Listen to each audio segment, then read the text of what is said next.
Let us pray. Gracious Father, this morning we invite your presence that you abide with us. May our praise, may our meditation and worship be acceptable in your sight, for we pray in Jesus' name. Amen. Amen.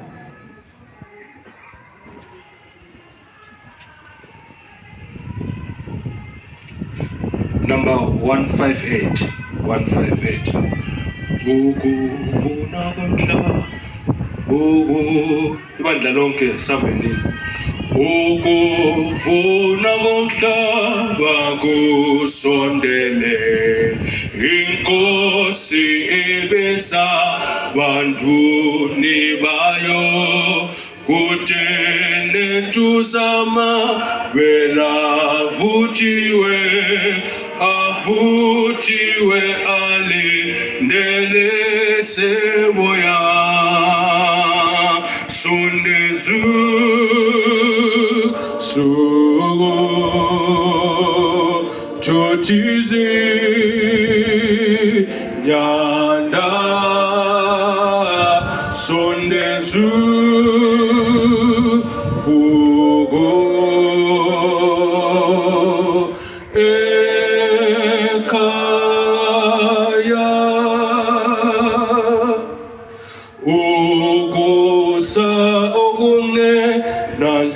Sizilezo Goya sondela nyagi kubega amabele apo chule isono mawabutwe gunga gabibusiga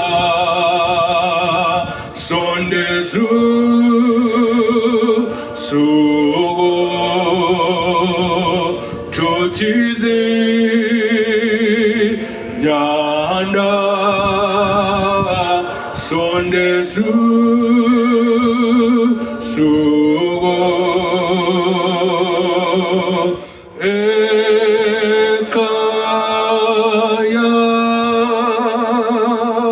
kumnandi ukusebenza ngothando kwimfulonga Tombo wezulu simenywa siqhutshwa ilo othando lolo luthelisi thelo kakhulu sondezu sugo chotizi nyanda sondezu sugo sugo ekaya.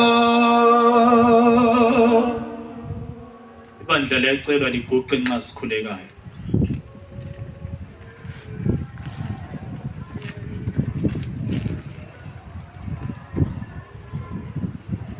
Asikhulekeni. Baba wethu osezulwini, siyabonga Nkosi ukusivusa ekuseni singabaphilayo. Sibonga futhi lokusinika i-appointment yokuthi sihlangane lawe kuyena le ndawo ngalesi sikhathi futhi enkonzo ephakemeyo. Khathesi ngokuzehlisa siguqile phambi kobuso bakho. Sinxusa umoya wakho oyingcwele ukubana ube kithi. Ilizwi lakho lizakwabiwa mfundisi SK nxa ezakwaba ilizwi ngalesi sikhathi. Cela sengathi Nkosi wena ungatolika imfihlakalo yelizwi lakho ngomoya wakho oyingcwele. Izona eziyithi sesithe gwaqa khonapha ukuzwa wena ukhuluma kithi. Sifisa Nkosi ukhulume ngendlela ephakemeyo ngayena lenkonzo ephakemeyo. Sisondezwe kuwe Jehova othandekayo sonke esikhona lapha. Cela sengathi ungaselapha umkhuhlane wesono. Sifanele umbuso wakho zawamasinyane. Siyabonga Nkosi ukuthi yona lenkonzo uzakhuluma kithi ngendlela ephakemeyo. Usathane uyinqanele singakaqalisi, sicela sengathi Nkosi ungasibiyela. Ngamaphiko akho Nkosi sembese. Cela usifihle etendeni esandla sakho. Sathane enqanele kangaka inkonzo omxothele katshana bese ubusa intando yakho yenziwe ngaye nale inkonzo kwakuzathi kwenziwe khona lapha ngakuphakamise kudumise wena ngaye uJesu ngiyakhuleka amen.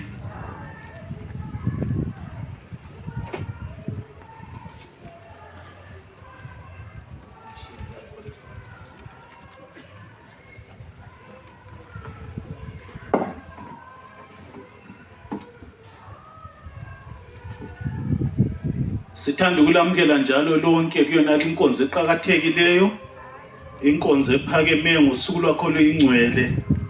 Ikhona lapha ukwethula iplatform party osihlabelisayo ngu-N Dube ovela ePlumtree, osiphe umthandazo wokuvula Mr. MM Maphosa ovela ePlumtree njalo, ozasitolikela ngo Aramiti ovela eChabalala district, kuthi-ke ozasivalela ngomthandazo ngubaba uEli Mshawuri uvela ePlumtree, kuthi-ke ozasithungamela enkonzweni yokuthathisa umnikelo nguPastor T Sibanda ophethe insimu yaseNketha.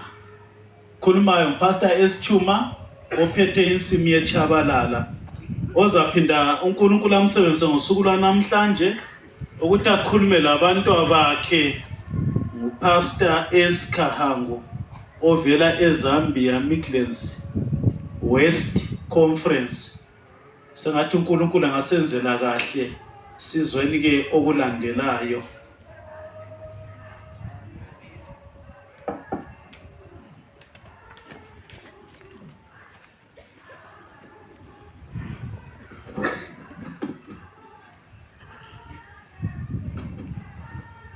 Sicela amadikoni athathe indawo zabo nxa silungiselela inkonzo yomnikelo.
Sicela ama-treasurers libe nama-envelopes ngemva ukwenzela ukuthi ibandla lithole ama-envelopes. Whoever ila-treasury department sicela lilethe ama-envelopes ngemva kube lingene phakathi kwabantu, make sure that abantu bathola ama-envelopes. Treasurers whoever ila all of you sicela lisukume lingabantu ama-envelopes.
Yesu wangu musha wa baba bangu, musha usina marwazo, musha wa kana kisiso, suwarora minonokero, na suwa baba bangu.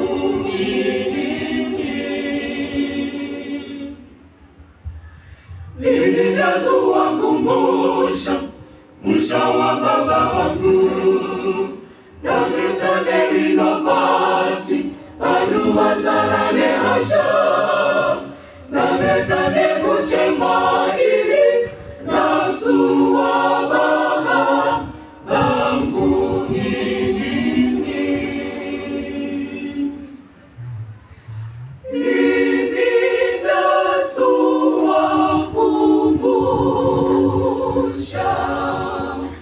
musha wa baba bangu,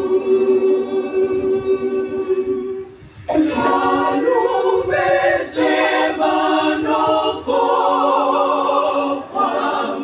pamzina wechibimbiso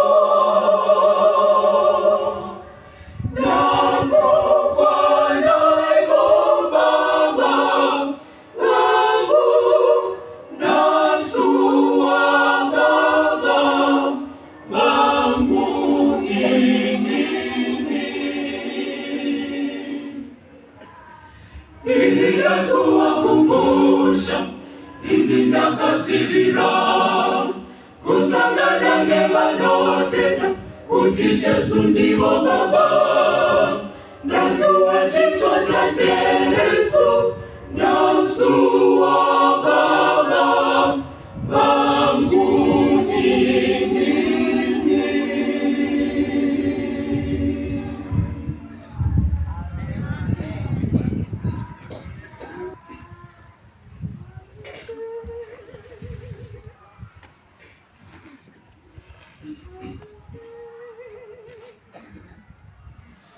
When the Spirit of the Lord is, there is peace.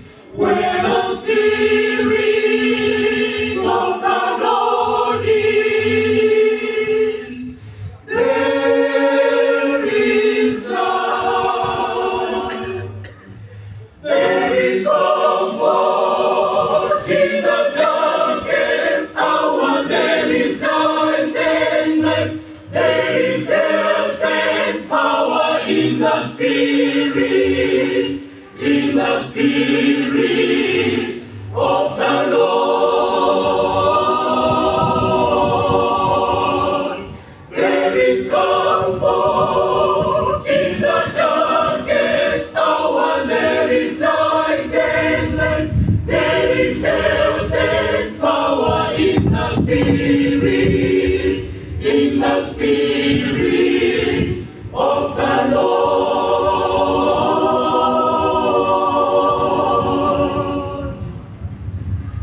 Where the Spirit of the Lord is, there is peace. Where the Spirit of the Lord is, there is love. There is comfort in the darkest hour. There is night and life. There is help and power in the Spirit of the Lord. There is comfort in the darkest hour. There is night and life. There is help and power in the Spirit of the Lord.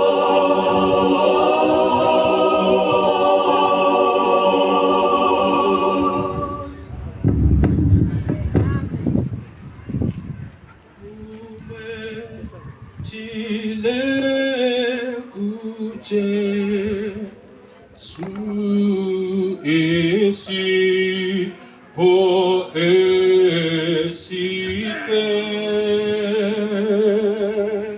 wati nansi hizio vai beges Yahweh.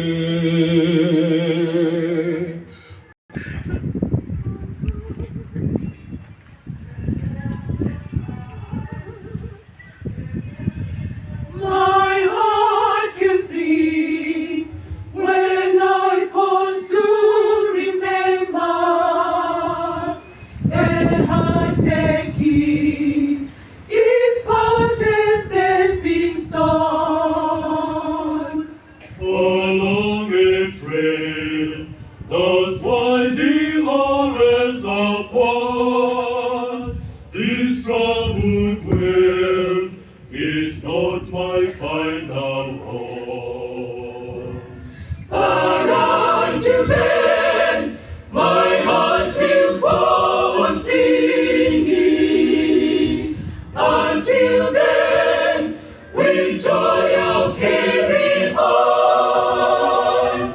Until the day my eyes behold the city. Until the day God calls me home. Nothing's of air will dim and lose their value if we recall the borrowed forever endings of faith that cause my heart to tremble. Remember they will only bring a smile, but until then my heart will go on singing. Until then, with joy I'll carry on. Until the day my eyes behold the city. Until the day God calls me home. But until then, my heart will go on singing. Until then, with joy I'll carry on.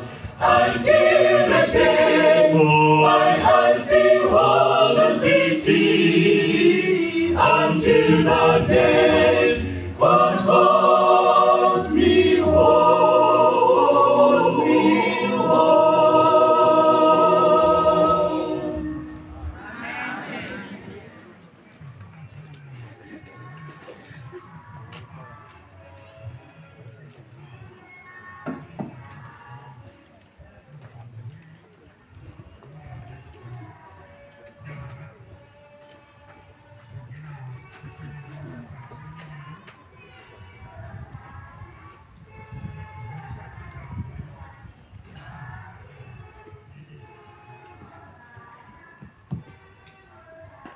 Happy Sabbath, church. Isabatha elihle bandla. We want to thank the Lord this morning Sithanda bona sibonge uThixo ngale ekseni that He has allowed all of us to worship Him today. ukuba nawo sivumele sonke silapha bona simkhonze namhlanje. Hebrews chapter 11. Incwadi yabaHebheru sahluko ngo-11. What book did I say? Iliphi ibhuku eniliqambileyo? Hebrews chapter 11. Incwadi yabaHebheru isahluko And We are reading verse 31 and 32. Sizafunda kwesincane kuverse 31 lo verse 32. Hebrews chapter 11 verse 31 and 32. Ncwadi yabaHebheru chapter 11 verse 31 lo 32. If you are there, shout amen. Xa suyitholile sungamemeza uthi amen. Verse 31, the Bible says, Ithi yona kuverse 31. by faith, the harlot Rahab did not perish with those who did not believe when she had received the spies with peace. Ngokukholwa uRahabi ihuleka bhubhanga kanye labangalalelanga ngoba wazamkela izinhloli. Verse 32, and what more shall I say? Ngiseza kuthini na? For the time would fail me to tell of Gideon and Oh. Barak and Samson and Jephthah, also of David and Samuel and the prophets. Ngoba ngingaphelelwa isikhathi uba ngilandisa ngoGidiyoni, lo Baraki, lo Samsoni, lo Jephthah, la ngoDavida, la ngoSamueli, la ngabaprofeti. May God add a blessing to the reading of His word. uThixo abusise ukufunda kwezwi lakhe.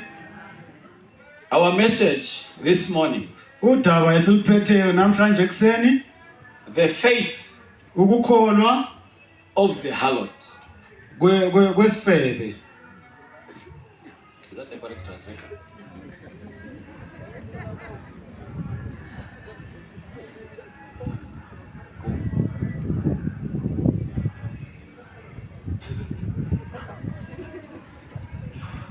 Okay, so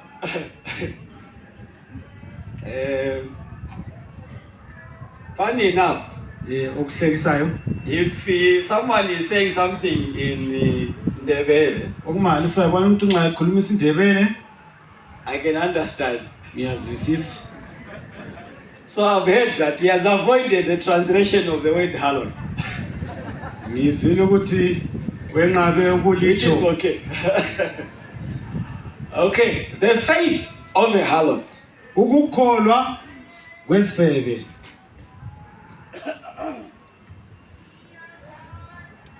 The book of Hebrews, and in particular chapter 11, Incwadi ke yabaHebheru ikakhulu isahluko esisiphetheyo comprises what I call the whole of faith. igoqela angathi yena liqula labakholwayo In life, empilweni.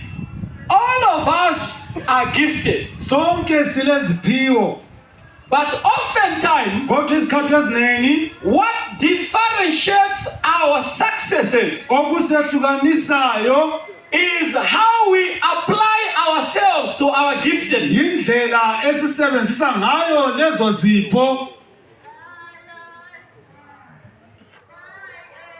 Those that apply themselves more Labo abazinikelayo kakhulu tend to thrive more, bavame ukubana babe lokuphumelela kakhulu. and the world Umhlaba has a way of acknowledging people that are exceptional, eyokwamkela labo bantu abalokuphumelela kakhulu. and all those that are exceptional Labo ke abangani babahamba phambili are recognized as such bayananzelelwa ngokufaneleyo in different categories of life. ngezigaba ezihlukeneyo ezempilo. While all are footballers, Bonke sebengaba ngabakhaba ibhola, the exceptional ones kulabanye abakhethekileyo have their own category abanesigaba sabo esithile and are recognized as such. njalo bananzelelwa ngokufaneleyo. Exceptional scientists Abaphethe ngezesayensi are also recognized as such, labo bananzelelwa ngesigaba esithile. and different fields of life. Lezi ndawo eziningi zezenzo And zemhlabeni so to recognize them, ukubananzelela the world umhlaba inducts them in what is known as the Hall of Fame. uyabafaka kokuthiwa yi-Hall of Fame kumbe iqula laba lokuphumelela okufanayo And so, just like the world njengomhlaba acknowledges people who thrive, uvuma ukuphumelela kwabantu abathile, the Bible also, iBhayibheli lalo Paul takes time uPaul uthatha isikhathi in the book of Hebrews, encwadini yabaHebheru chapter 11, isahluko ngo-11 to induct men and ukuthi women, labo abagoqele omama labobaba, not in the hall of fame, hayi kule hall of fame esikhuluma ngayo, but in the hall of faith. kodwa kuqula lwabakholwayo. Because when it comes to Ngoba faith, nxa kusiza ekukholweni it's not about how famous you are. akuyi ngokubana udume When it kanganani. comes to Christianity, Nxa kusiza it's esiKristwini not about how popular you are. ayisikubana wazakala You kanganani, may be popular, usungaba umuntu owazakalayo and yet you are unfaithful. kodwa ungela kukholwa. As far as God is Nxa concerned, uNkulunkulu ekunanzelela it's lokhu about how faithful are you. ukhangele ukubana uthembeke kanganani. And those Labo ke who are faithful, abathembekileyo Paul takes time uPaul uthatha isikhathi to recognize them. ukubana abananzelele, And before he inducts the inductees, engakabafaki ke kuleli qula he begins by defining this exercise. uqala ngokubana abachaze. And in Hebrews chapter 1 verse 1, Nxa chapter sifunda 11 verse 1, isahluko ngo-11 verse 1, Paul defines faith. uPaul uyachaza ubana ukukholwa kuyini, And he says, uthi yena now faith khathesi ke ukukholwa is the substance into ebambekayo of things hoped for, yalokhu esikukhangeleleyo, the evidence ubufakazi of things not seen. balokhu esingakuboniyo. Faith Ukukholwa is the substance. ngokubambekayo, Substance okubambekayo speaks to something that is tangible. litsho lokhu okungabanjwa ngezandla. So Paul says, uPaul uthi yena faith ukukholwa is touching yikuthinta something ulutho oluthile that is in the future. olusazokuza. Is the church with me? Kambe ibandla likhona. Faith Ukukholwa is touching something, yikuthinta ulutho oluthile, but what you touch kodwa okuthintayo is in the future. kusazokuza. Faith Ukukholwa is having evidence yikuba nobufakazi of what is not seen. walokhu okungabonwayo. When he defines faith, Nxa echaza ukukholwa then he goes on now to start talking uqhubeka about people that ekhulume demonstrated faith. ngabantu abenza izenzo zokukholwa. So I don't want you to miss the definition. Amfisa ukubana ukhuthe ingcazelo. Faith Ukukholwa is the substance ngokubambekayo of things kwezinto that you are hoping for. ozikhangeleleyo. Okay, let me use an example. Ake ngilethe Try to umzekeliso understand. ukuze sizwisise. The meteorological department are saying Abaphethe zomkhathi bathi bona there is a likelihood there may be a drought. sokungenzeka ukubana kube lendlala In the year 2024, ngomnyaka ka-2024 we had a severe drought in Zambia. kwaba lendlala enkulukazi eZambia. And announcements were given. Kwaba khona izimemezelo, Let's take time to pray for rain. asibeni lethuba lokukhulekela izulu.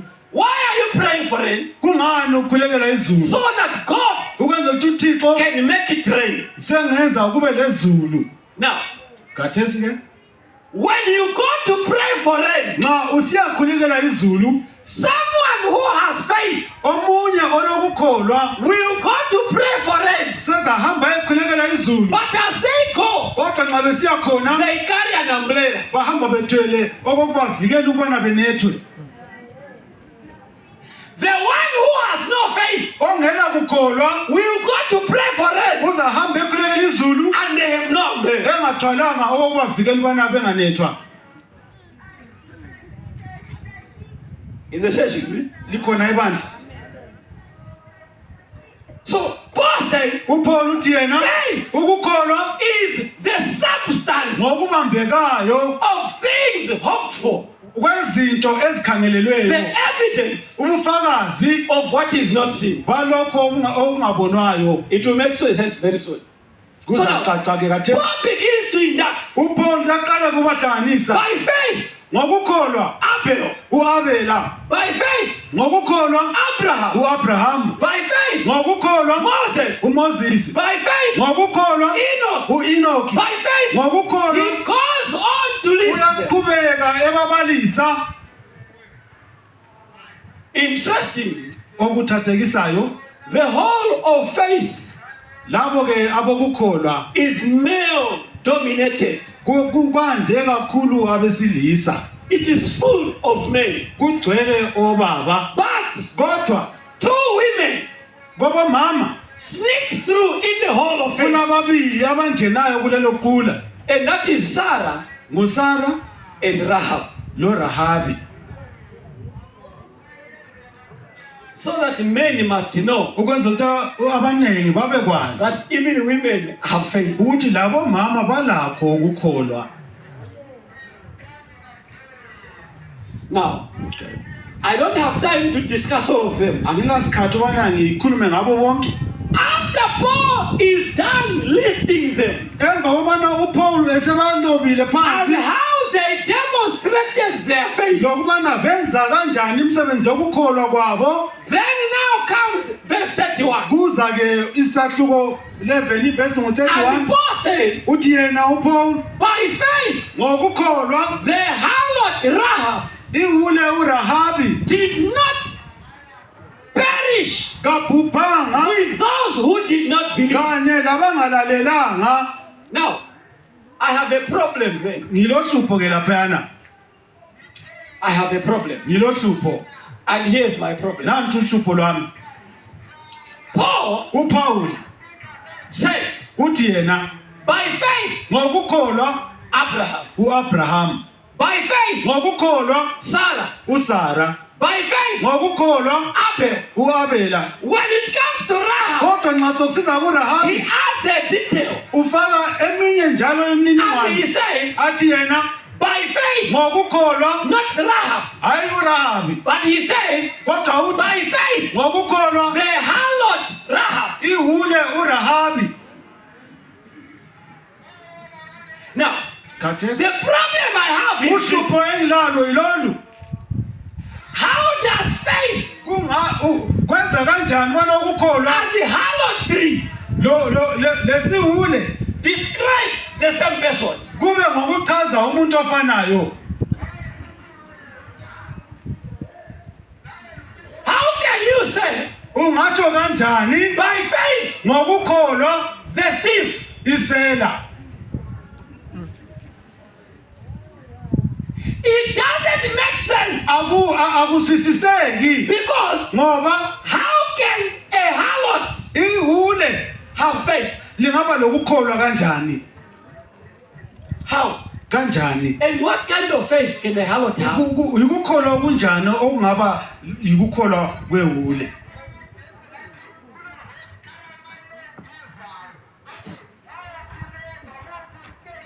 By faith, Ngokukholwa the harlot isifebe Rahab. uRahabi.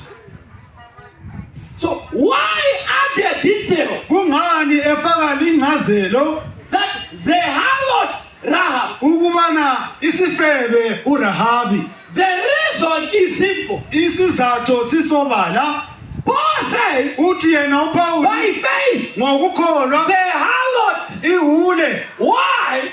Kungani? It is because Kungesizathu the faith ukukholwa that Rahab had, uRahabi ayelakho, she had the faith wayelokukholwa while she was still a harlot. ngesikhathi esaseyisifebe. Okay. Okay. Rahab uRahabi did not get converted. kazange aphenduke, After she got converted, kodwa ngemva kokubana sephendukile then he showed faith. waseqala ukuletha ukuveza ukukholwa. Rahab uRahabi showed faith waveza ukukholwa while she was still a harlot. ngesikhathi esaseyisifebe. Okay. Come with me and see her faith. Woza lami ke sibone ukukholwa kwakhe. Joshua chapter 2. Joshua sahluko sesibili.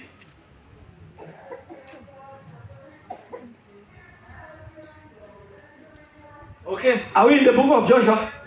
Sesifikile na encwadini Joshua chapter 2. Joshua isahluko sesibili. So that we see the faith that Rahab had. Ukuze sibone ukukholwa uRahabi ayelakho. So in Joshua chapter 2, Sahluko sesibili sika Joshua. we find a time Ichaza ke isikhathi when lapho spies were sent into Jericho. inhloli zazithunyelwe endaweni yaseJericho. And Rahab uRahabi hid the spies. wase bafihla. Of interest, Okuthathakisayo let me read from verse 8. zawufunda ku verse 8. Now before they lay down, Kwathi lawo madoda engakalali she came up to them on the roof uRahabi weza kuwo ophahleni and said to the men, wathi I know that the Lord has given you the land, ngiyazi ukuthi inkosi ilinikile leli lizwe that the terror of you has fallen on us, lokuthi thina sonke siyesaba and that all the inhabitants of the land are faint-hearted because of you. lokuthi bonke abakhileyo elizweni bayalithuthumelela For we have heard how the Lord dried up ngoba sizwile ukuthi inkosi yenza the amanzi waters of the Red Sea olwandle olubomvu when you came out of Egypt, atsha phambi kwenu ephumeni kwenu and what eGibhithe. you did to the two kings of the Amorites. leyakwenza emakhosini amabili ama-Amori. Verse 11. Verse 11. And as soon as we heard these things, Sathi sikuzwa lokhu our hearts melted. inhliziyo zethu zaphela Neither amandla. did there remain any more courage Kakho loyedwa owaba lesibindi in anyone because of you. ngenxa yenu. For the Lord your God, Ngoba inkosi uNkulunkulu, He is God in heaven above uNkulunkulu wenu nguye uNkulunkulu ezulwini and on phezulu earth beneath. losemhlabeni phansi. Now therefore, Ngalokho ke I beg you, fungani kimi swear to me by the Lord, ngenkosi ukuthi since I have shown you kindness, njengoba ngiliphathe ngomusa that you will also show kindness lani lizayiphatha ngomusa to my father's house, indlu kababa. and give me a true token, Linginike isiboniso esiqinileyo and spare my father, liyekele ubaba my mother, lo mama my brothers, labanewethu my sisters, labodadewethu and all that they have, labo bonke abangababo and deliver our lives from them. lingasiyekeli sibulawe. So the men answered her, saying, Lawo madoda athi kuye our lives for yours. uba singakwenzi lokhu kuyithi esifanele If ukufa. none of you tell this business of ours, Uba singayenzi lokhu kuyithi esifanele ukufa.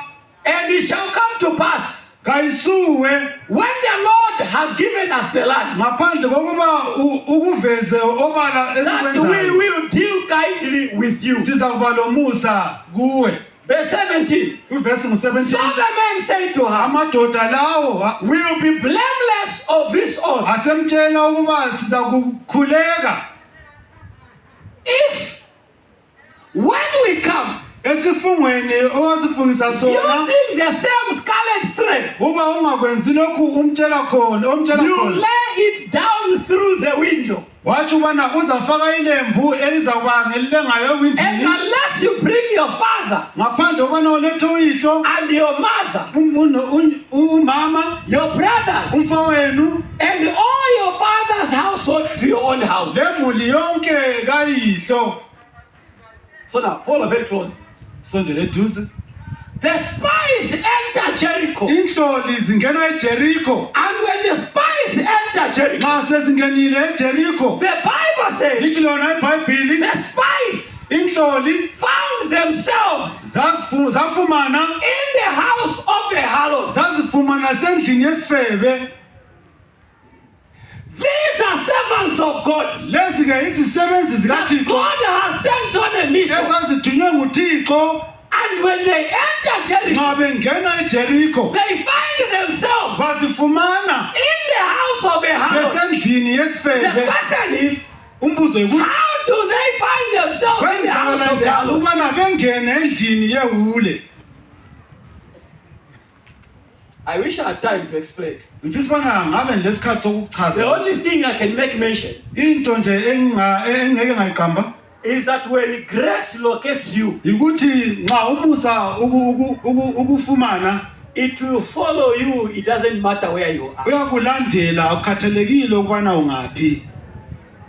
When the grace of God has located you, Nxa umusa wenkosi usukutholile, God will pursue you. uThixo uza He will kulandela, find you anywhere. uza kuthola noma ungaphi. If that is your day, Nxa lolo kulusuku lwakho, the grace umusa of God kaThixo shall pursue you. uza kukulandela. The men, Amadoda, the spies, inhloli are in the house of the Lord. basendlini yewule. And when they enter the house, Bengena endlini, the king inkosi receives intelligent report ithola ke umbiko walabo that the abathuphayo men of Israel ubana amadoda have ase-Israyeli entered to spy the land. angenile ubana ahlole And ilizwe. so they send soldiers Bathumela to amabutho the house of Rahab. baya endlini kaRahabi, And he says to Rahab, bathi kuRahabi, we are aware siyazi you are keeping men ufihle that amadoda have come to spy the land. aze uzohlola ilizwe. And the Bible says, Lithi lona iBhayibhili Rahab uRahabi made them hide in the roof. wabenza bacatsha uphahleni, And when they come, bathe nxa besiza Rahab uRahabi says to them, uthi kibo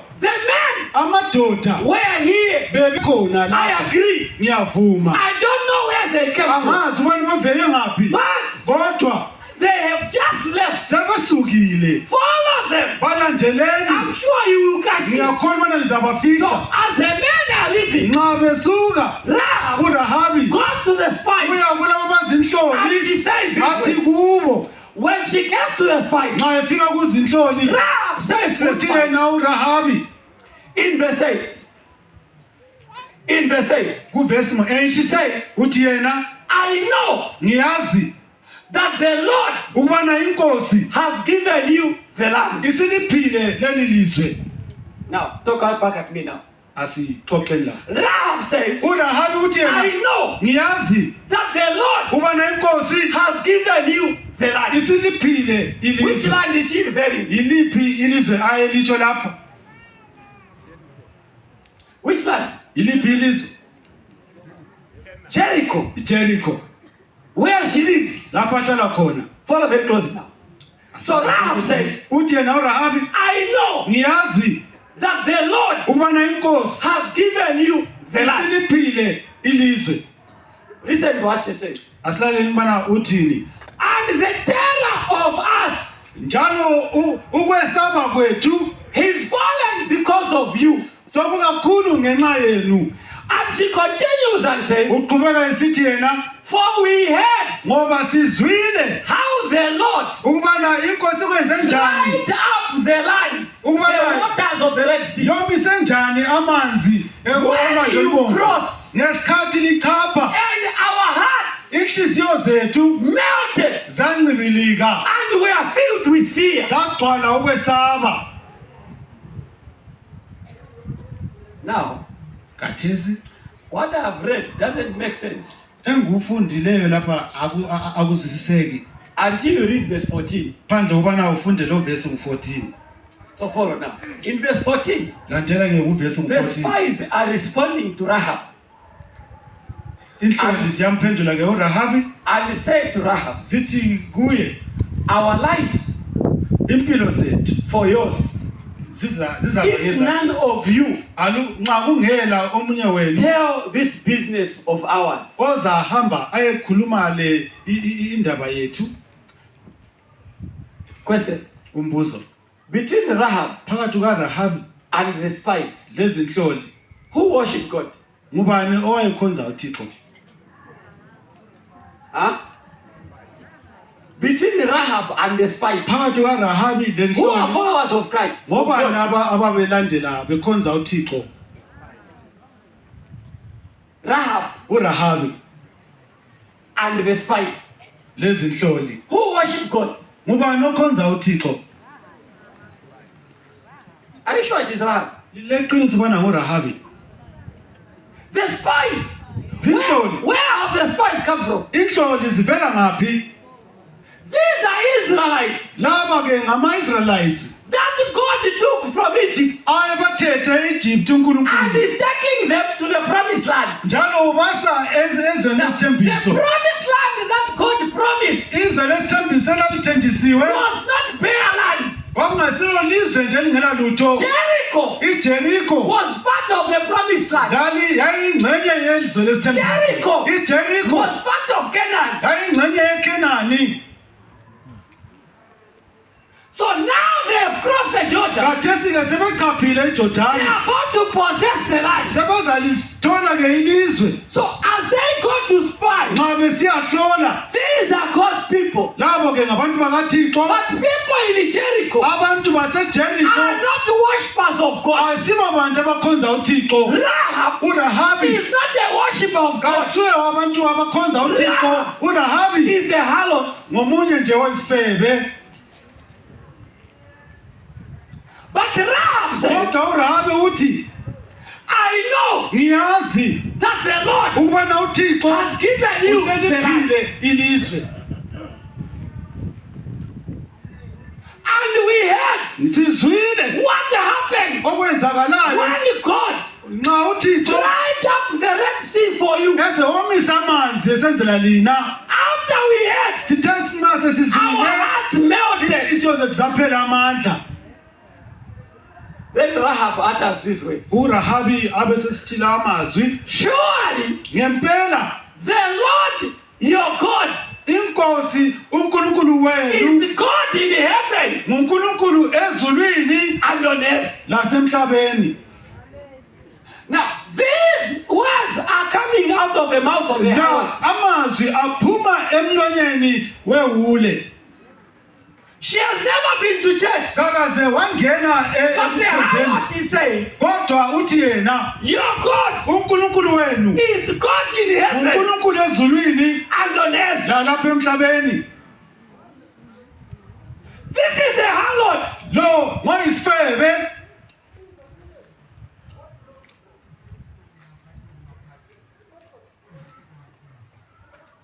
So the spies respond. Izinhloli ke zase In verse ziphendula 14. sithi kuvesi 14. Our lives Impilo zethu for yours. ziza kumela ezenu. And it shall be Kuza kuba njalo when the Lord has given us the land. nxa inkosi sisiphile leli lizwe.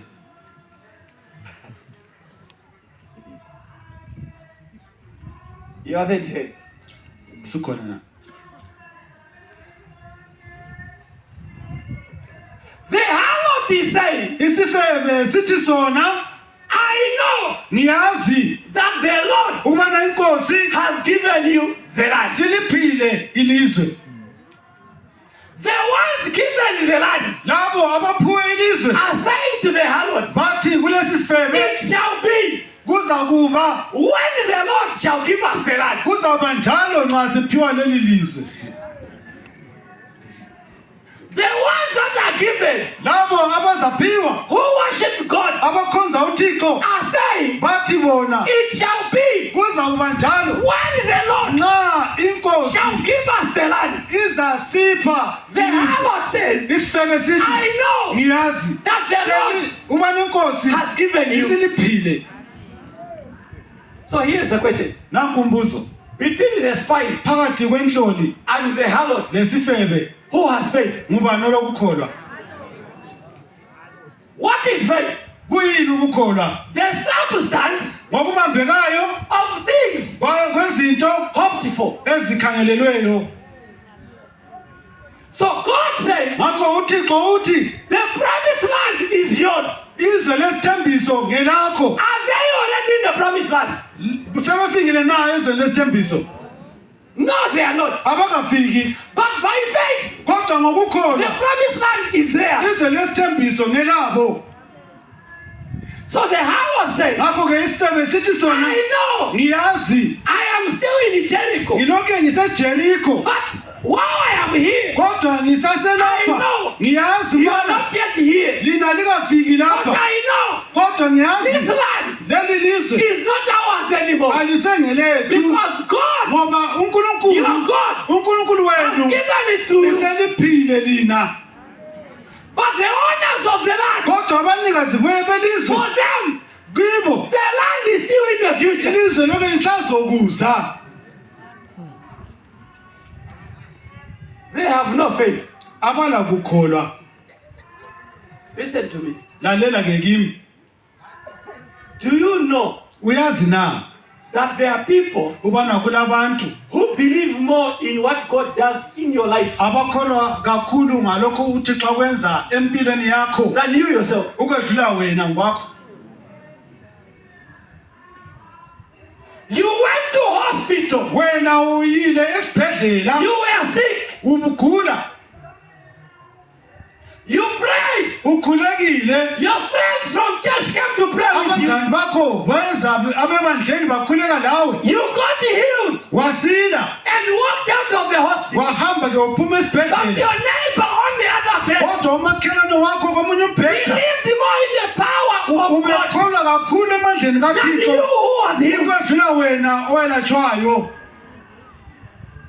Why? Kungani? The Bible says, Lithi lona eBhayibheli Rahab says, uRahabu uthi yena when we heard sithe nxa sisizwa what God did for you, lokho kwenziwa nguThixo senzela lina. the Bible says, Lithi iBhayibheli faith ukukholwa comes by hearing. kuza ngokuzwa. Rahab says, uRahabu uthi when yena we heard sithe nxa sisizwa how God dried up the Red Sea, indlela uThixo omisa ngayo uLwandle Olubomvu our hearts melted. inhliziyo zethu zaphela amandla.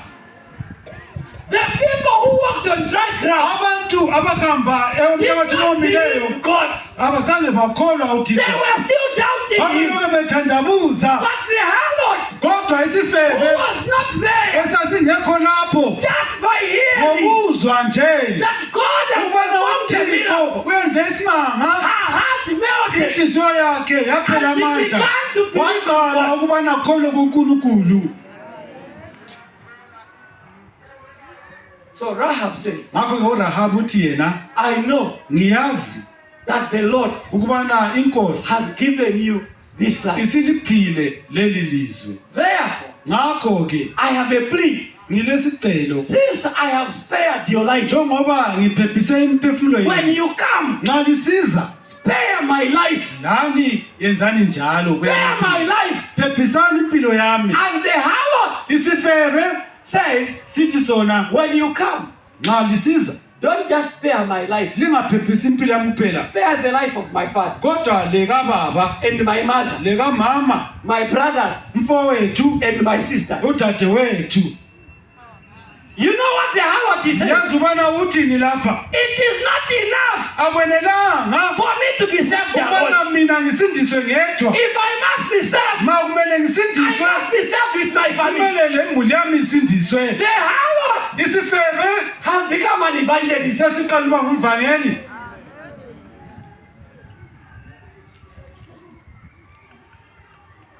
Heaven Izulu will not be nice if you are saved alone without your alisoze family. libe mnandi nxa uzasindiswa wedwa imuli ngekho. When we talk about hastening the coming of Nxa the Lord, sikhuluma ngokusheshisa ukuza kwenkosi endeavor as much as possible zama ngawonke amandla to begin evangelism with your family. ukubana uqale ukuvangela imulini yakho. Ellen White said, Uthi yena uthathe kaWhite our families izimuli zethu are the first audiences we must win for Christ. ngabantu bokuqala kumele sibatholele uKristu. Begin by vouching for Qala salvation ngokuba kibo for your family members. biza abemuli Let your family get to know God. othi kababe mazi uNkulunkulu. Rahab said, uRahabe uthi yena you must save my family as well. kumele liphephise lemuli yami ngokufanayo. And the spy says, Zithi zona inhloli it will happen kuzakwenzeka on two conditions. ngale The day we sizathu come. ubana nxa sisiza The day we come, ngosuku esizeza ngalo make sure, nanzelela ukubana write down the window where you have saved us from. laphana ke ewindi lapho Tie khona this red scarlet robe. bophelela leli lembu And eliyibubende also make sure ubususiba lesiqiniseko sokubana that your family, imuli yakho you bring them from wherever uzababutha kuzo zonke izindawo into your house. ubalethe kule indlu. And the Bible says, Lithi lona when iBhayibhili they went there, nxa befika lapho God tells them, uNkulunkulu go wabathumana and walk down Jericho. hambanini liyahamba eJerikho. 7 days they marched around Jericho. Insuku ezisikhombisa And bebhoda on day eJerikho. number 7, Ngosuku they lesikhombisa marched around 7 times. balubhoda njalo lolo suku kasikhombisa. Ngemva They kwalokho blew the trumpets. basebetshaya And the ngamatrompeti. walls of Jericho Imiduli yaseJerikho came falling down. yasiqalisa ukudilika. And they fell down flat. Yadilika yaphela. Guess what? Yazi ukuthini? That corner Yona lani indawo nje where Rahab lived lapho kwakuhlala khona uRahabi remained standing. yasala lokhu emile. Rahab uRahabi was saved. wasindiswa.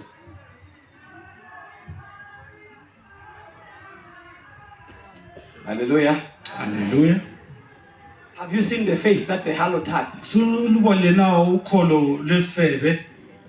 Let's conclude now. Let's go back to it. Asibuyeleni kuHebheru.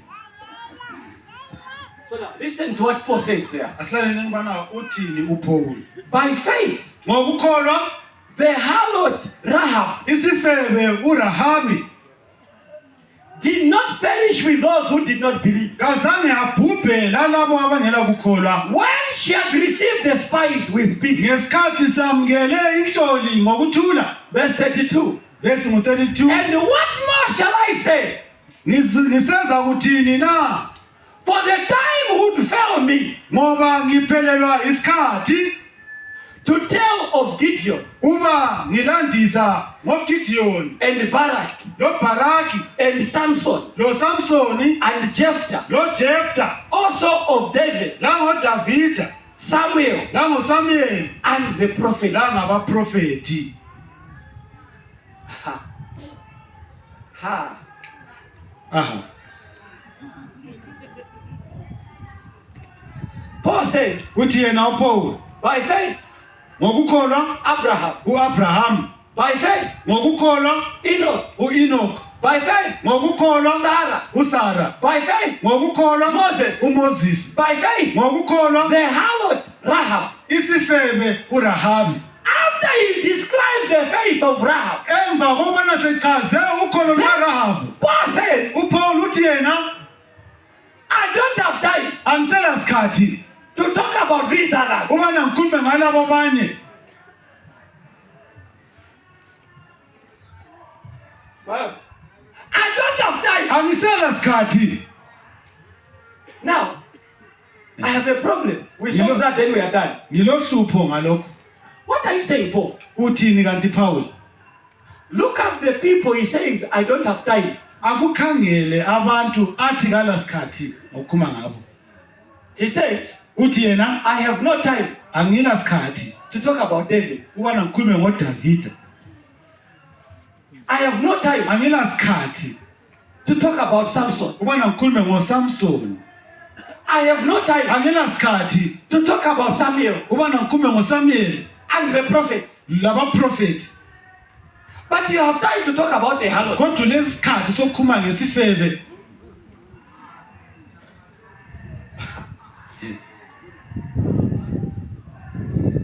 Maybe let me give you a CV, some CVs of some of the people Paul says I have no time. Kumbe ngike ngikunike inkambo yalabo uPaul athi wayengela sikhathi sokukhuluma So you ngabo. understand my predicament. Ukuze lizwisise uhlupho Do engilalo. you know who David is? Uyamazi nje uDavida. Have you read about David? Suka wafunda nje ngoDavida. David uDavid is a young boy ngumfana omncane who comes on the scene ongena endabeni when the Philistines ngesikhathi are amaFilisti threatening Israel. bebesethusela And uIsrayeli Goliath, ngogolayathi uGolayathi was a huge wayengomkhulu 5 meters tall man. njengalokho akutshoyo He is threatening Israel. wethusela abantwana bakaIsrayeli. David comes on the scene uDavid ayebesengena endabeni and is carrying lunch for his brothers. ethwele nje umphako wabafowabo. When he sees this giant nxa ebona le ndoda enkulu insulting the name of God, ithuka igama likaThixo, David says, uDavid I uthena can't let him angeke ngamenza, insult the name of God. angeke ngamekela ithuka I will uThixo, fight him. ngiza kumlwisa. So David uDavid goes uyahamba and with a sling, abesesiba he goes lerekeni, and kills the giant. abesemwisa ke lo From that olisikhaka. moment, Ngesikhathi David is esodwa anointed as a king. uDavid ugcotshwa He bayinkosi, conquers. uyanqoba. And the Bible says iBhayibheli lithi lona David uDavida is known in the Bible. Is known in the Bible waziwa as eBhayibhelini the man njengendoda after God's own heart. eyayithanda inhliziyo kaThixo. But Paul says, Kodwa uPaul abesesithi I don't have time to talk about it. anginasikhathi sokukhuluma ngaye. Let me sample another one. Ake sifake omunye futhi, Samson. uSamson. Samson uSamson was a child wayindodana that God brought eyalethwa nguThixo with a special mission. ilodaba oluthile While oluqakathekileyo. every other person, Lapho isikhathi omunye wonke they umuntu were called to be priests and kings. babebizwa ubana bebe ngamakhosi labaphristi. Samson uSamsoni was called by God wabizwa nguThixo to have a special assignment. ukubana abe lodaba oluthile And the oluqakathekileyo. assignment was Udaba lolu to be ngokubana a bulldozer of the Lord. abe ngumuntu ozaba nguvula indlela kaThixo. Samson uSamsoni was not coming to fight with prayer. wayengazanga kuzokulwa ngemithandazo. So Samson uSamson finds the lion ubona isilwane and it wants to attack him. sifuna ukumhlasela. And the Bible says Lithi lona iBhayibheli Samson uSamson approached the lion uyasilanda lesi silwane and he grabbed it by the mouth. wasibamba ngomhlathi. After he grabbed it by the mouth, Emva sesibambile we ngomlomo are talking about the lion, sikhuluma ngesilwane, not a dog. ayumdlwane, A lion. isilwane. He grabbed it by the mouth Usibamba ngomlomo and he tore the lion apart. waqala ukusidabula leso silwane. The Philistines come to fight. Amafilisti eza kulwa. Samson goes to their land, uSamson waya ezweni to labo their city, lapha abakhona esigodlweni and sabo, he goes to attack them. uyabahlasela. And he begins by uprooting the gates. Wahle waqala ngokusiphuna amasango, And he carries the gates, wawathwala uSamson, goes to throw it in the fire. wahamba wawaphosela And he phakathi, comes back in the city wasephenduka njalo to edolobheni beat them. wababhula 1,000 soldiers. inkulungwane He kills all yamabutho of them. wababulala bonke. Paul says, Paul uthi yena I don't have time to talk about it. anginasikhathi sokukhuluma ngaye. At least David Kungcono nje uDavida and Samson loSamson are mentioned by name. baqanjiwe ngamabizo. These others, Laba abanye they are just grouped as prophets. baphonga ukuthiwa ngabaprofeti.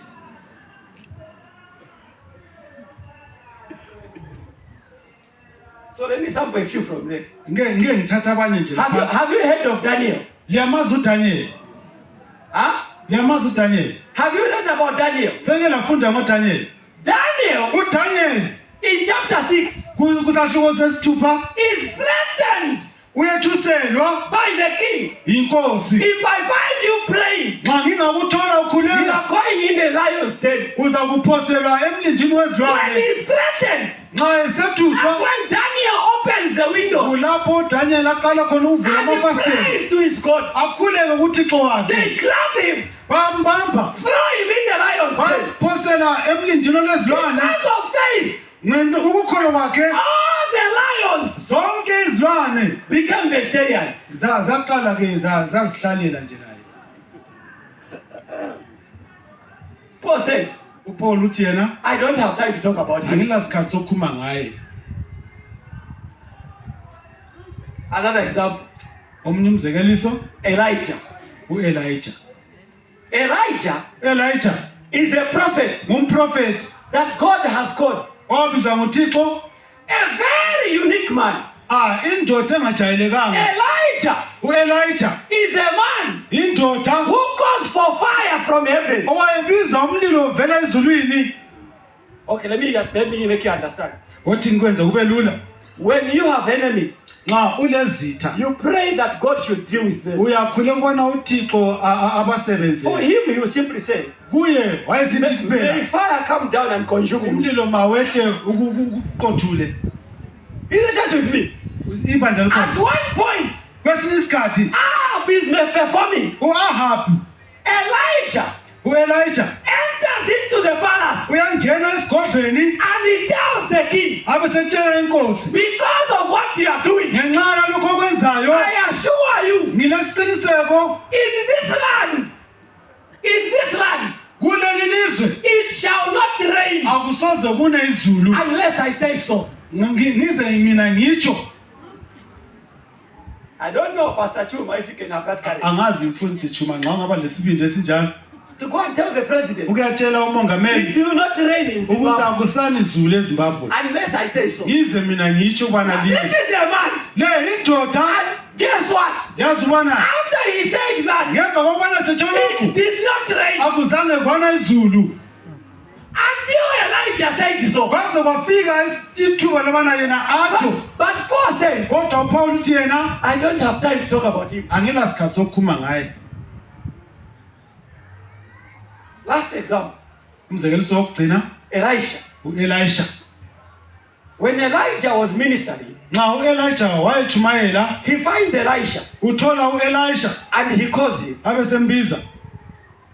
From today, Kusukela namhlanje leave what you are doing. chiya lokho okwenzayo You shall serve with me. uza kusebenza ke lami. Elisha abandons everything U-Elisha uyachiya konke and he begins to follow Elijah. abeseqala ukulandela u-Elijah. He's being mentored by Elijah. Uyafundiswa ngu-Elijah.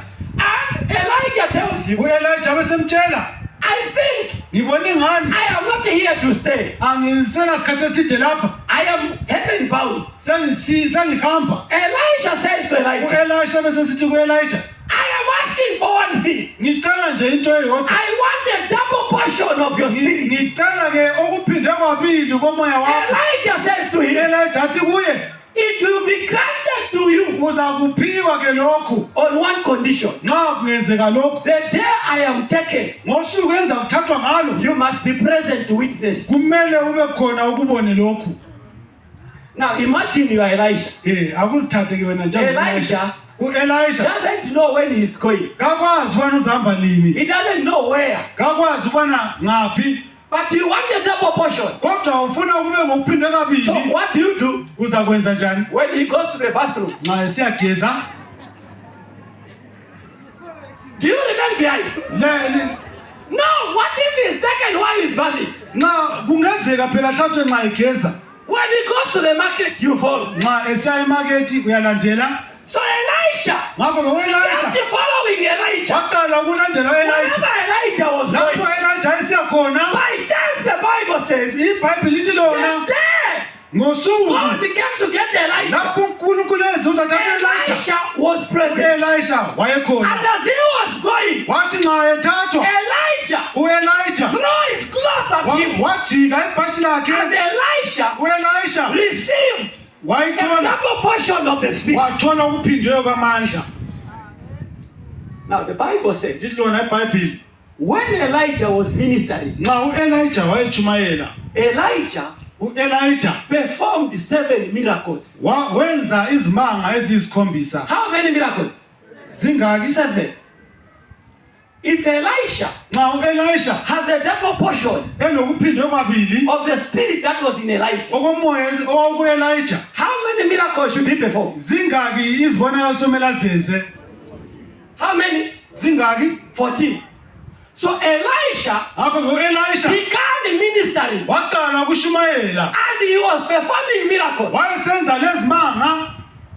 Then the Bible says, Lithi lona iBhayibheli after he performed the miracle number 13, emva kokwenza isimanga sesi-13, Elisha u-Elisha got sick waqala ukugula and he died. wasesifa. He failed Wehluleka to perform 14 miracles. ukwenza isimanga sesi-14. Does he have a double portion? kambe kungenze ubana ulokuphinde kabili Does he have a double portion? No. uphinde kabili hayi He has fallen short of one. hayi kasayenelisanga ukufika And they lo buried him.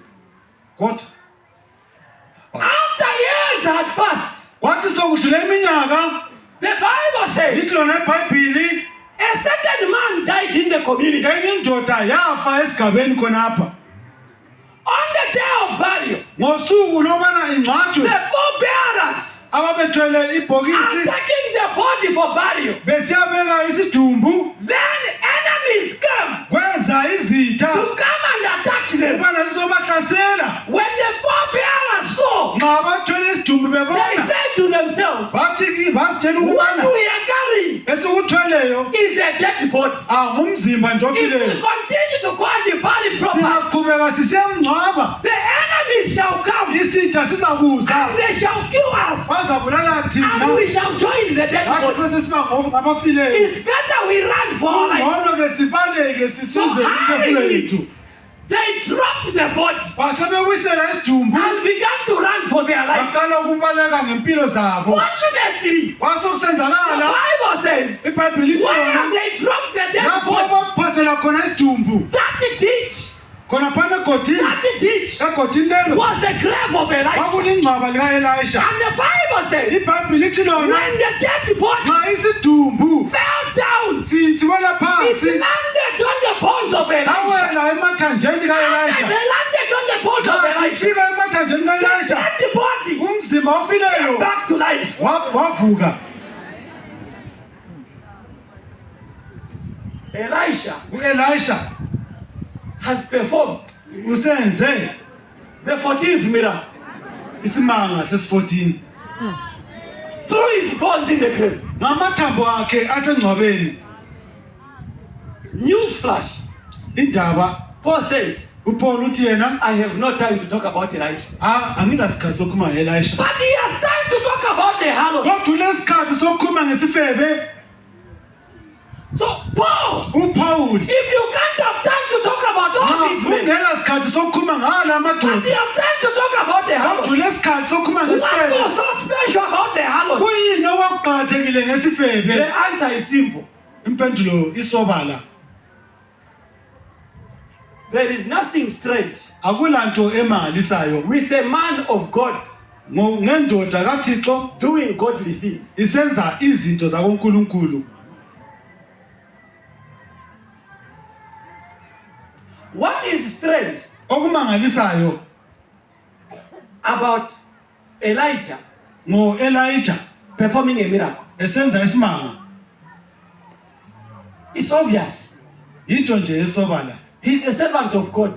isisebenzi It sikaNkulunkulu is expected for him to perform a miracle. yikho kukhangelelweyo ukubana enze isimanga There is nothing strange akulanto about emangalisayo Abel sacrificing. ngokubana u-Abel enze He umhlatshelo fears God. ngoba uyamkhonza If he uThixo sacrifices, nxa esenza umhlatshelo there is nothing strange. akulanto emangalisayo But kodwa when a harlot nxa isifebe has faith, silokukholwa there is something now to talk about. kulolutho lokukhuluma ngalo If Pastor Chuma alibana umfundisi uChuma demonstrates faith, engaveza ukholo lwakhe is that strange? kambe into engamangalisi He's a pastor. That's what he's supposed to do. umfundisi yikho lokomele akwenze But when you find a harlot kodwa nxa usufumana iwule expressing faith, liqalisa ukuveza ukukholwa there is something to talk about. kukhona okokukhuluma So lapho Paul says, ngakho uPaul uthi yena after he has talked about men and women of emva faith, kokukhuluma ngamadoda when amadodakazi he okholwa reaches the faith of the nxa harlot, ufika ekukholweni kwesifebe Paul says, uthi yena uPaul this here, lapha this here lokho kulapha is the epitome of faith. isiqongo sokukholwa Here's the good news. nanzi indaba ezimnandi If the whole of faith nxa bonke laba bokukholwa just ended with Elijah, nxa bagcina ngo-Elijah David Abraham, u-Abraham I was going to get worried. bengizaba lokukhathazeka You know why? liyazi bona kungani I know I am a pastor. ngoba ngiyazi bona ngilomfundisi But can I match the faith of Elisha? kodwa kambe sengingafinyelela izinga lokukholwa ka-Elisha I don't think so. Angiboni Can kanje. I match the faith of Abraham? Ngingafika ekukholweni kukaAbraham. I doubt. Ngilokuthandabuza lapho. But Kodwa here's the good news. nansi indaba ezimnandi. If the harlot Nxa isifebe made it into the hall of faith, senelisukwana laso sibe ngomunye wequla lokukholwa, there is hope for me. kulethemba lami. I can assure you. If the harlot made it, Nxa isifebe senelisa, I stand a chance. lami ngilethuba.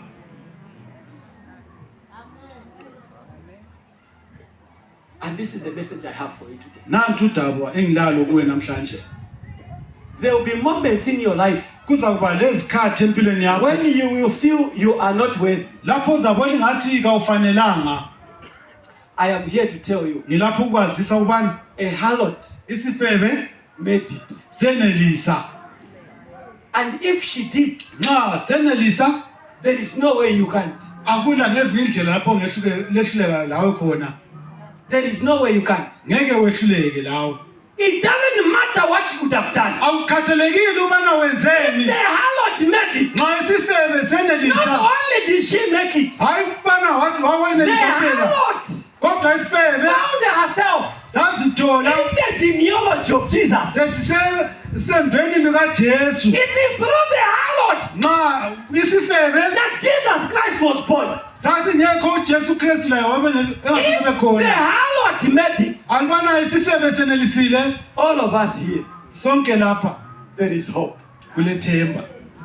We too Lathi can make it. singenelisa.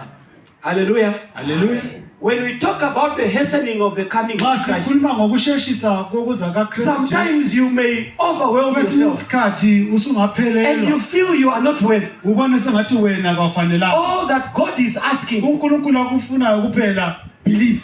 ubana ukholwe. The harlot says, Isifebe sithi sona, I want you to do something for me now. ngifisa ubana ungenzele ulutho oluthile. Give me a true token Nginika isibambiso and esiqinisekileyo deliver me from death. njalo lingiphephise What ekufeni. is a true token? Kuyini lokhu? The gift Isipho of salvation. sosindiso. Because it is when we are granted the gift of Ngoba salvation kunxa sesiphiwe isipho sosindiso that we make it, ubana siza kuphumelela irrespective of what we would have done. kungela ndaba lobana senzeni. Today, Namhlanje I leave you with this question. ngilichiya lilaleli ivangeli. When you walk out of this camp meeting, Nxa uphuma kuleli kamp, tell yourself, uzitshele ubana there is hope kulethemba for me. elami. Amen. Amen. I don't know about you, Angazi ngawe, but for me, kodwa ngami mina, mina I want to be there. ngiyafisa ubana ngibe khona le. Amen. Amen. I want to be there. Ngiyafisa ubana ngibe khona le. I desire. Ngilesifiso. Imagine Paul says this thing. uPaul uthi yena, After I have preached, emva kobana sentshumayele, may I not be a castaway. ngicela ubana ngingalahlwa. The greatest struggle I have Uhlupho olukhulu engilalo is to be a vessel yikubana ngibe that yisitsha shall win souls for the kingdom. esizatholela umbuso And at the imphefumulo, end of the day, kodwa ekugcineni I kosuku remain outside. ngisale ngingophandle. Every time I think about Isikhathi that, sonke nxa ngikucabanga I lokhu, get bothered. And I beg my God, ngiyamncenga uThixo after you have used me, emva kokumsebenzisa remember me also. lami ngisindise mkhumbule. How many camp meetings have you attended? Usuhambe ama-camp meetings amangaki? How many crusades have you gone to? Mangaki ama-cruises osube kiwo? How much sacrifice have you done for the cause of Swenze Christ? iminikelo emingaki kuKristu? Only to lose out at the end. Ubususiba ngolahliwe ekugcineni? No, Hayi, no, hayi, no. hashi. Let's not hasten Asingasheshi the coming of Christ, si ukuza kwaKristu and yet we don't make it. thina sisale siloke siphandle. There is nothing more painful than that. Akulanto ebuhlungu njengaleyo. What is the secret? Kuyini okufihlakeleyo lapho? Lord, Nkosi, give me a true token ngipha isiqiniseko, and deliver my life ungiphephise from death. ekufeni. Today, Namhlanje you are here ulapha and you are saying, Lord, uthi Nkosi, I will serve you ngiza kukusebenzela with everything I have. ngakho konke engilakho. I will sacrifice ngizakwenza my time, ukuzimisela esikhathini my sami energy, amandla ami my resources impahla engilazo to ensure that your gospel is preached ukubana ivangeli lakho so lichumayelwe that Jesus Christ can come. ukwenzela ubana uJesu Kristu eze. That is your commitment.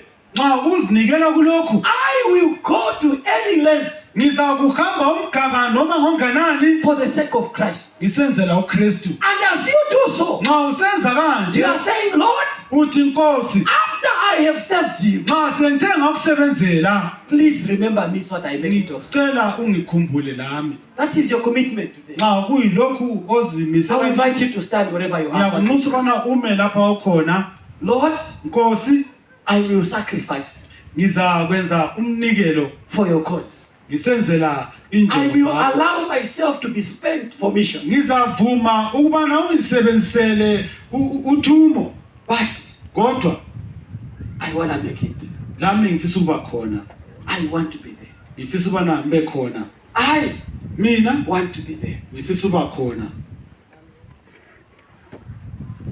And as we are standing, Nxa simi kanje allow me to invite my brothers and sisters vumani nginxusa abafowethu labodadewethu who have made the decision asebethethe isinqumo to be baptized today. sokubana bebhabhathizwe namhlanje. Please just walk to the front, then we pray. Ngiyacela lisondele phambili sikhulekeni. Those that have made the decision, Laba sebethethe isinqumo maybe you were not here in the week, mhlawumbe ubungekho lapha phakathi kweviki but you are here today. kodwa uzile And namhlanje. you want to join them that Njalo have chosen ufisa Christ. ukubana uhlanganyele labo We abakhethe invite you uKristu. also to come Siyakunxusa ubana nawe woza and join them. uzohlanganyela labo. Please, Siyanxusa those of us who are going for baptism, labo bazawubhabhathizwa make your way to the front wozani phambili so that we pray. ukwenzela ubana sikhuleke. You've made up your mind Sukhethile and you want to be baptized today. ufisa ubana ubhabhathizwe. Please come, my brothers and sisters. Wozani. Come. Wozani. If you're out there Nxa umphakathi and you ngapha want to join them today, ufisa ubana uhlanganyele labo namhlanje make your way also and come. woza phambili. The harlot, Isifebe make it. saphumelela. Nothing can stop you and I. Akukho ongakumisa wena Even lapho. us, we're gonna make it. Lathi siza kuphumelela. Just come. Woza. Just come. Woza.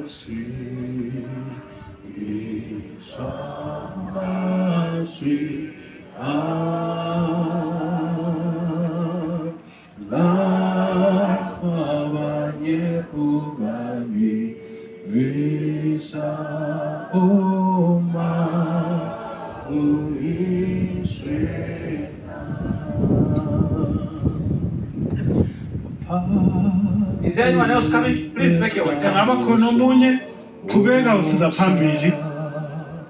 Please come. Woza.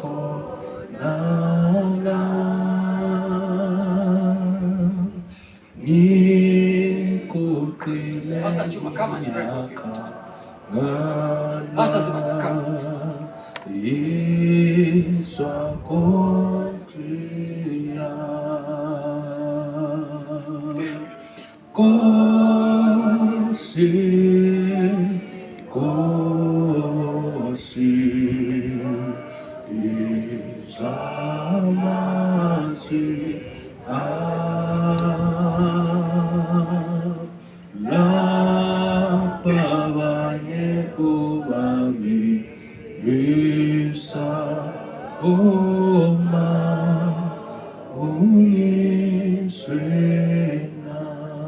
Thank you so much. Siyabonga Our kakhulu. pastors, please pray for us. We know we are not perfect, Siyakwazi ubona asiphelelanga but we believe God's grace is sufficient. kodwa siyakholwa ubana umusa kaThixo wenele. We want to make it. Sifisa ubana siphumelele. And today we want to recommit our lives again in the hands of God. Namhlanje sifisa ubana sinikele impilo zethu ezandleni zikaNkulunkulu. So please pray for us Ngakho ke siyacela ubana lisikhulekele. and pray for our friends who have accepted Jesus. Likhulekele labangani bethu asebemamukele uJesu Kristu. Ngasi thumezele isikhuleke. Baba wethu othandekayo osezulwini Sithanda bana sikubonge ngalolu suku lwakho luyingcwele. Sibonga umso wakho lothando lwakho ngoba nguThixo lothando, unguThixo lomusa. Ukuvezile uqhubekela phambili ukuveza ukuba uyasithanda. Sibonga ilizwi ngoRahabi eselifikile kithi. Sazwisisa ukuqakatheka kokukholwa. Sakunanzelela futhi ukuthi lathi as uRahabi made it, we can make it.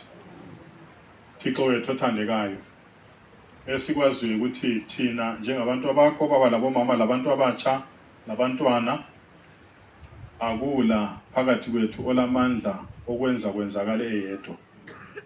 Sidinga ukuba kube nguwe Nkosi osipha lawo mandla.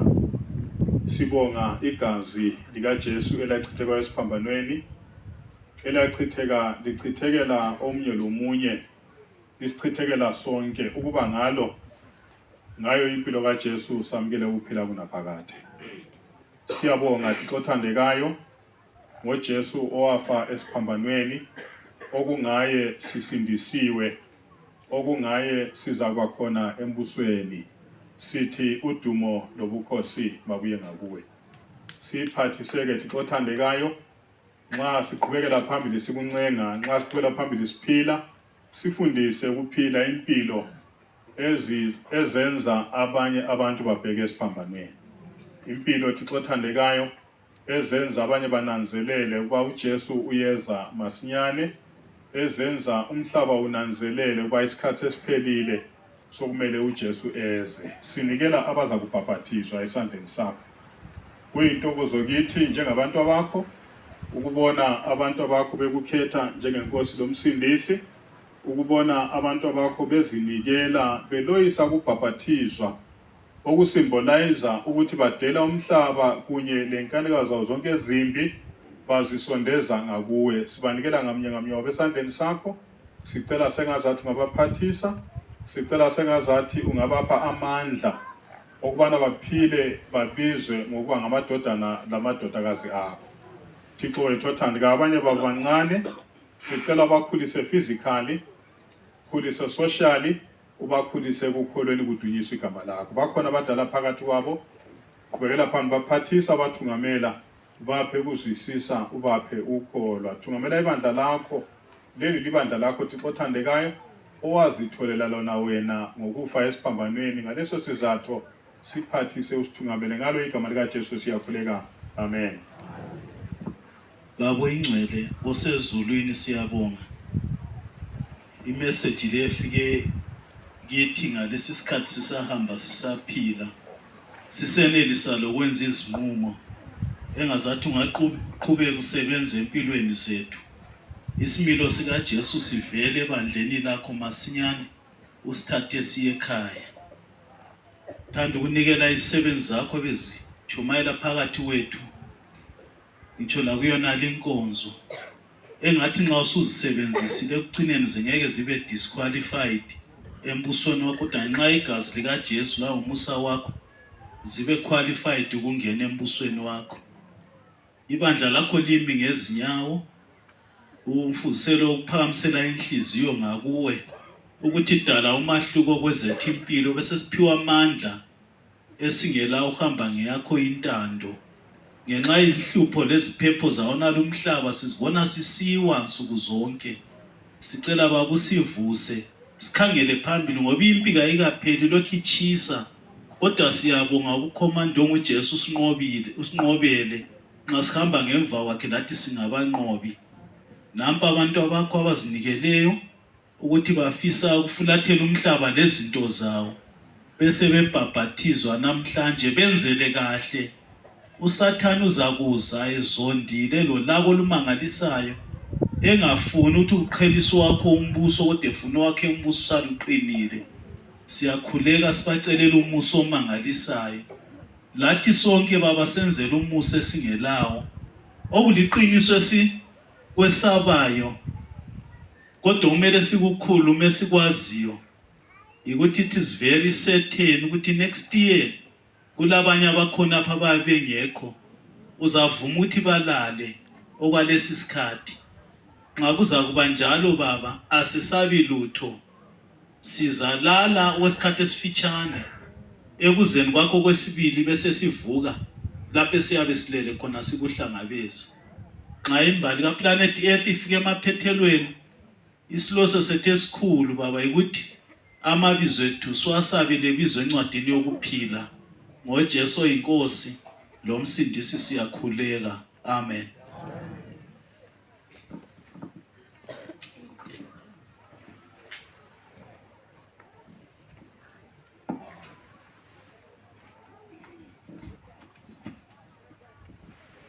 Sivaleni amehlo sikhuleke.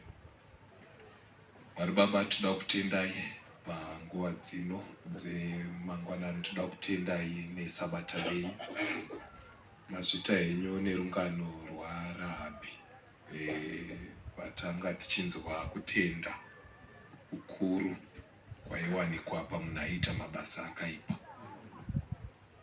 Pari zvino tine chishuwiro chekuti mumwe nemumwe ari pakati pesangano rino pasabata irori mukati mejachati rino muitirei zvakanaka, muwedzerei kutenda kwake kuitira kuti pamunouya kutora wakaita kuda kwenyu kechipiri mazita edu tese tigowanikwa akanyorwa mutsamba reupenyu.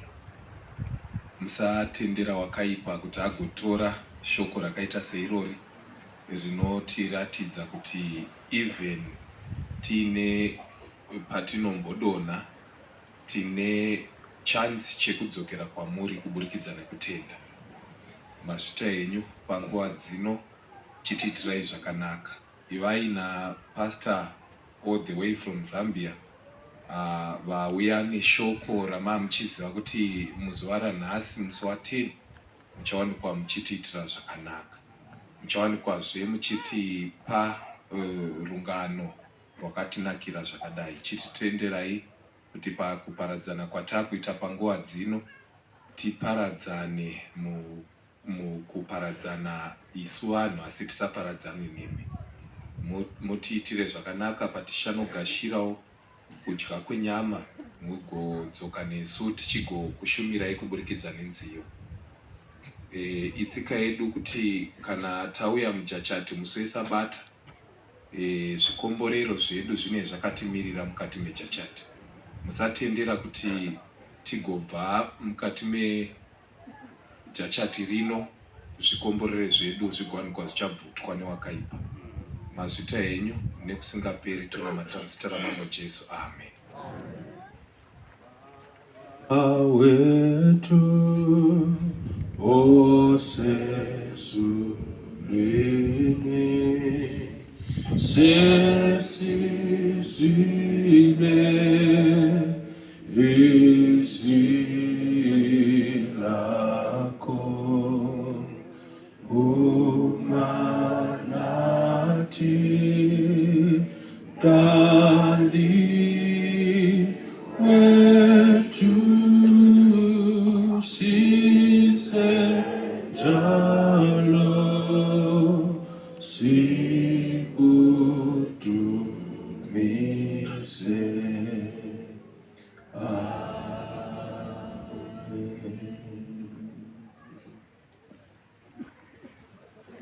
Sicela sonke